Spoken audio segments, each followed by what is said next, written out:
गोरखपुर में गुरुवार को एक विशेष अवसर पर मुख्यमंत्री योगी आदित्यनाथ अपने गुरु और दादा गुरु की स्मृतियों को याद कर भावुक हो उठे। गोरखनाथ मंदिर में आयोजित पुण्यतिथि समारोह में उन्होंने सनातन धर्म और अपने गुरुओं के आदर्शों को जन जन तक पहुंचाने की बात कही है। पेश है इस पर हमारी रिपोर्ट। गोरखनाथ मंदिर में युग पुरुष ब्रह्मलीन महंत दिग्विजयनाथ की 56वीं और राष्ट्र संत ब्रह्मलीन महंत आदित्यनाथ की 11वीं पुण्यतिथि पर भव्य कार्यक्रम हुआ। इस अवसर पर मुख्यमंत्री योगी आदित्यनाथ ने श्रीमद् भागवत महापुराण कथा के विराम सत्र पर अपने विचार रखे। योगी ने कहा कि हर परिस्थिति में सनातन धर्म के प्रति समर्पण का भाव बना रहना चाहिए। यही श्रीमद् भागवत कथा का वास्तविक मर्म है।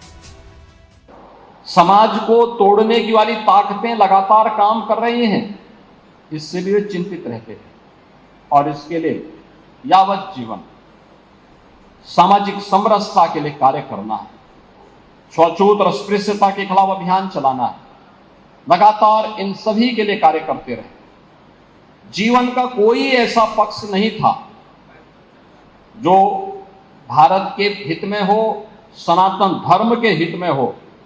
और आचार्य द्वय महंत दिग्विजयनाथ जी महाराज और महंत अवैधनाथ जी महाराज का उसमें सक्रिय सहभागिता उस कार्यक्रम में न रही हो, ऐसा पक्ष देख पाना बहुत कठिन था।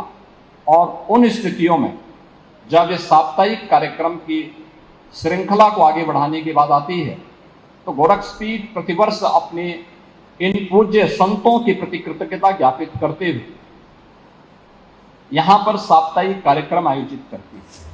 सीएम योगी ने अपने गुरुओं के योगदान का विस्तार से उल्लेख किया। महंत दिग्विजयनाथ द्वारा 1932 में स्थापित महाराणा प्रताप शिक्षा परिषद को उन्होंने आज भी सशक्त राष्ट्र और सभ्य समाज की आधारशिला बताया। उन्होंने कहा कि शिक्षा के इस परंपरा को महंत आदित्यनाथ ने भी पूरी निष्ठा से आगे बढ़ाया है। योगी ने भी कहा कि गोरखपीठ ने राम मंदिर आंदोलन में महंत द्वय के नेतृत्व में बड़ा योगदान दिया। दिग्विजयनाथ ने इस यज्ञ की शुरुआत की और 1983 से जीवन पर्यंत महंत आदित्यनाथ इसके लिए संघर्षरत रहे। यह देश गुलाम था। 1932 में उन्होंने महाराणा प्रताप शिक्षा परिषद की स्थापना की और शिक्षा परिषद की स्थापना के पीछे का हेतु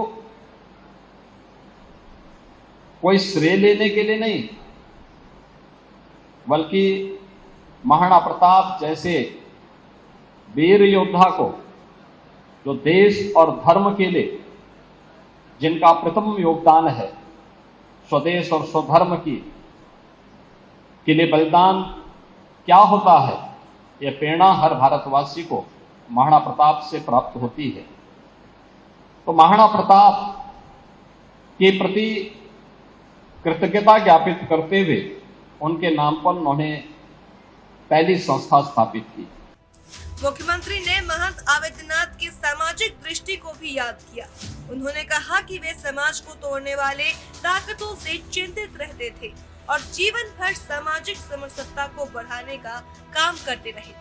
गोरखनाथ मंदिर में हुए इस पुण्यतिथि समारोह में मुख्यमंत्री योगी आदित्यनाथ ने अपने गुरु और दादा गुरु के योगदान को नमन करते हुए कहा कि गोरखपीठ आज भी उनके बताए मार्ग पर चल रहा है। Bureau report, TV 24, Lucknow.